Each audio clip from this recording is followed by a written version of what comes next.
Dalawang miyembro ng Provincial EOD at K9 unit ng Abra parehong nasawi sa naganap na pamamaril sa kanilang tanggapan sa Bangged, Abra. Ba't nagkaroon ng barilan doon? Alamin natin mula kay Romy Gonzalez sa RH41 ay Bagdabigat. Romy.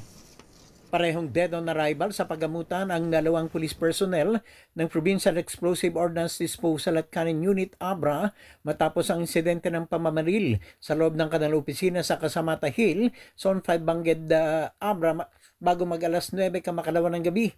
Nakilala ang mga nasawi na si PECO Officer in Charge Police Lieutenant Jameson Bulatao, 47 ng Baguio City, at ang 37 anyos na si Police Staff Sergeant Honor Ryan Calika ng Pidigan, Abra. Batay sa initial investigation, kasalukuyan umanong nagsisipilyo si Calika nang bigla na lamang umanong barilin ni Bulatao ng ilang beses.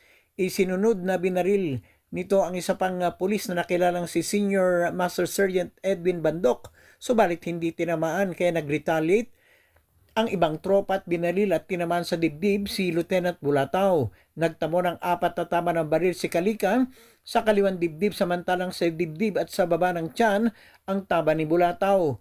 Lumilitaw na mayroon dating hindi pagkakaunawa ng dalawang police personnel. Pagkatapos ng naturang insidente, kaagad na isinugod sa paggamutan ng dalawang pulis, subalit pareho silang binawi ng buhay. Na-recover sa crime scene ang 4 na basyo ng caliber 45 at 2 basyo ng caliber 9mm. Nagpapatuloy ang ginagawang investigasyon ng Abra PNP kaugnay sa naturang kaso. Ito si RH41 Romy Gonzalez para sa DZRH. Una sa Pilipinas, una sa Pilipino. Maraming salamat, Romy. Just Ignina. Maganda.